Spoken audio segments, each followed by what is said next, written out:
जल्दी आ रहा है गुड़ी पाड़वा, महाराष्ट्र का नया साल। इस दिन घरों में बनती है महाराष्ट्रीयन पारंपरिक थाली, श्रीखंड पुरी, बटाट्याची भाजी, मसाले भात आणि फोडणीचं ताक। महाराष्ट्र में गुड़ी पाड़वा ये सिर्फ त्योहार नहीं है, ये स्वादों का उत्सव भी है।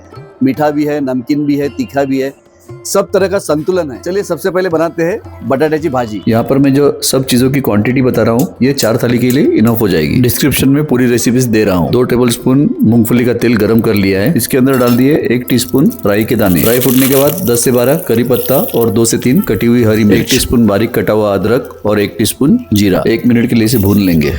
3 बड़े कटे हुए उबले आलू, 3/4 टीस्पून हल्दी, 1 टीस्पून लाल मिर्च पाउडर और 1 टीस्पून नमक। 2 मिनट इसे अच्छे से भून लेंगे। लाल मिर्च वैसे ऑप्शनल है लेकिन मुझे पसंद है तो मैं डाल रहा हूँ। इसे ढक के पकाएंगे 5 मिनट के लिए। बहुत ही सिंपल तरीके से ये बनती है लेकिन हर घर में इसका स्वाद थोड़ा अलग होता है। ऊपर से डाल देंगे थोड़ा कटा हुआ हरा धनिया।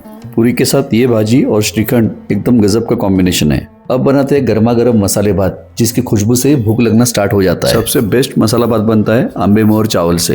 आंबे मोहर, कोलम या कोई भी पुराना चावल यूज कर सकते हैं। आप चाहे तो बासमती भी यूज कर सकते हो।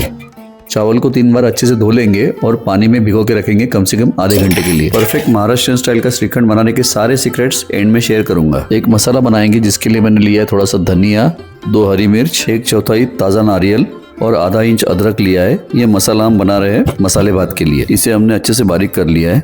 कुछ सब्जी हमने यहाँ पर काट कर ली है। 3 बैगन, 2 आलू, 200 ग्राम कॉलीफ्लावर, 1 कटा हुआ गाजर और आधा कप मटर के दाने। थिक बॉटम पैन या कढ़ाई लेनी है हमें। इसके अंदर डाल दिया मैंने 2.5 टेबलस्पून देसी घी और 2 से 3 तेजपत्ता।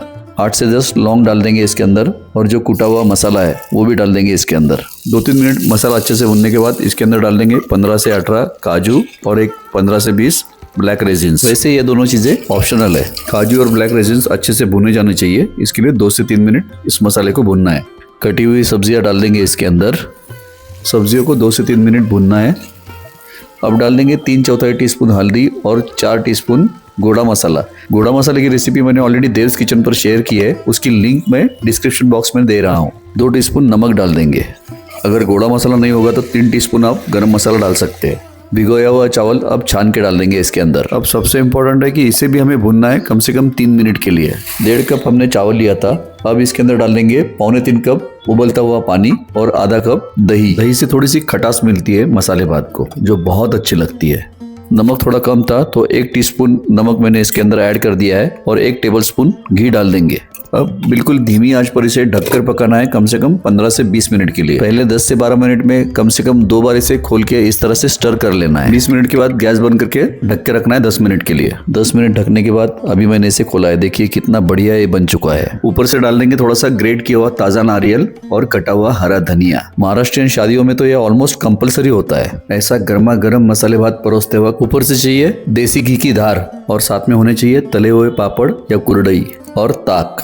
अब बनाते हैं ठंडी सूदिंग बीटाची कोशिंबीर, जो बैलेंस बनाती है पूरे थाली का।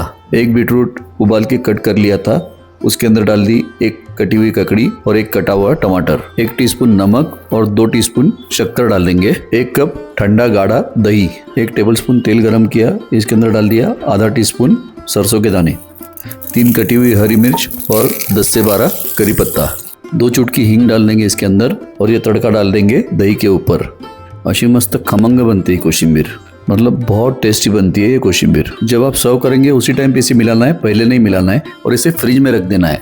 सिंपल है लेकिन जरूरी है, फेस्टिवल के लिए है। इसके लिए मैंने कहीं पर भी प्याज और लहसुन का इस्तेमाल नहीं किया, लेकिन इस कोशिंबीर में प्याज बहुत अच्छे लगते हैं। सबसे मजेदार हिस्सा, गर्मा गर्म फुली हुई पूरी। 1.5 कप आटा हमने छान के लिया है और 2 टीस्पून सूजी डाली है इसके अंदर, बारीक सूजी। 1 टीस्पून नमक। पूरी थोड़ी क्रिस्पी करने के लिए, शेप होल्ड करने के लिए मैंने सूजी इसके अंदर डाली है। सेंटर में होल बना लिया इस तरह से और थोड़ा थोड़ा पानी डाल के आटा हमें लगाना है। आटा बहुत ज्यादा टाइट भी नहीं होना चाहिए और एकदम लूज भी नहीं होना चाहिए। इसे अच्छे से गूंदना है 5 मिनट के लिए। इसका एक राउंड बॉल बना के ऊपर से थोड़ा सा तेल लगा लेंगे और इसे ढक के रख देंगे एक 10 से 15 मिनट के लिए।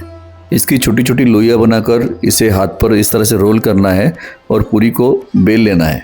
और बेलते वक्त बेलने के लिए तेल का इस्तेमाल करना है, सूखे आटे का नहीं। पूरी फ्राई करते हो तेल को अच्छे से गर्म कर लेना है। तेल गर्म होना चाहिए, ये बहुत इंपॉर्टेंट है। तेल ठीक से गर्म नहीं होगा तो पूरी ठीक से फूलेगी नहीं। तेल में झारे से इस तरह से दबाकर इसे फूला लेना है। इसे पलटकर दोनों साइड से गोल्डन ब्राउन कलर होने तक फ्राई कर लेना है। देख के खाने का मन कर रहा है।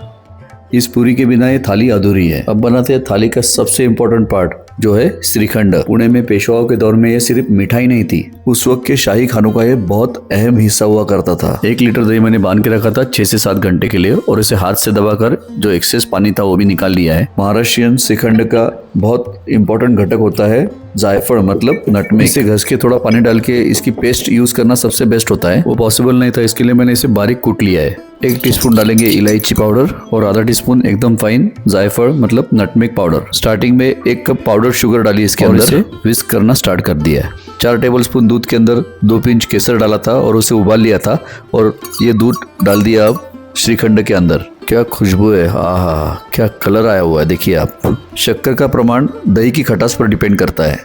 मैंने और 3 टेबलस्पून पाउडर शुगर डाली थी, फिर उसे मिक्स करके और 2 टेबलस्पून पाउडर शुगर डाली, मतलब टोटल मैंने 1 कप पाउडर शक्कर प्लस 5 टेबलस्पून पाउडर शक्कर डाली है इसके अंदर। दही की गुठलियाँ श्रीखंड के अंदर नहीं रहनी चाहिए, इसके लिए इसे छान के लेंगे।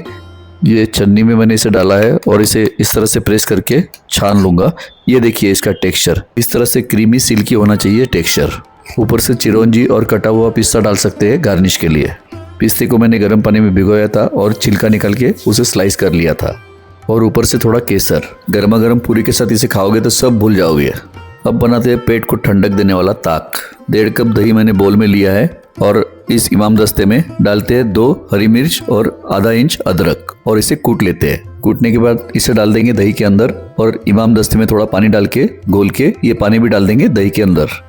1 टीस्पून तेल गरम कर लेंगे, इसके अंदर डालेंगे 1 टीस्पून जीरा और 2 पिंच हींग। आहा, आई लव दिस किचन वाला म्यूजिक। ये तड़का डाल देंगे दही के ऊपर। 1 टीस्पून नमक और 2 टीस्पून शक्कर डाल देंगे इसके अंदर। इसे विस्क कर लेंगे ताकि गुठलियां नहीं रहनी चाहिए। इसके बाद कम से कम 1.5 कप पानी डाल देंगे इसके अंदर, और बहुत सारा ताज़ा कटा हुआ हरा धनिया। ये देखिए, ये है असली सुकून। बचपन में गुड़ी चढ़ाने के बाद एक ही चीज का इंतजार होता था, माँ के हाथ की ये थाली सामने आने का।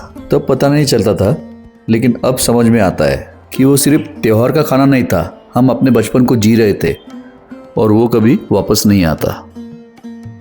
खैर, श्रीखंड पूरी खाई है आपने? अगर खाई है तो आप बहुत लकी है, और अगर नहीं खाई तो आपको खुद को पता नहीं आपने क्या मिस कर दिया है। इस थाली में की हर चीज दिल से करीब है। सिर्फ फेस्टिवल के लिए नहीं, बाकी टाइम पे भी आप इसे बना सकते हैं। एक तरह का कंफर्ट फूड है ये। बहुत अच्छा है सर, श्रीखंड जबरदस्त हो गया सर। बचपन में तो एक टाइम पे कम से कम 4 कटोरी खाते थे हम लोग श्रीखंड। ऐसे खाने आजकल कहाँ मिल रहे हैं हमको खाने को? अभी ऐसे नहीं मिलते। अगर आपको भी त्योहारों के जो पारंपरिक खाने बनते हैं वो आपको पसंद है तो जरूर कमेंट करके बताइए। आप सबको गुड़ी पड़वा की बहुत बहुत शुभेच्छा। Happy new year. Thanks for watching this video. जय हिंद, जय महाराष्ट्र, वंदे मातरम, भारत माता की जय।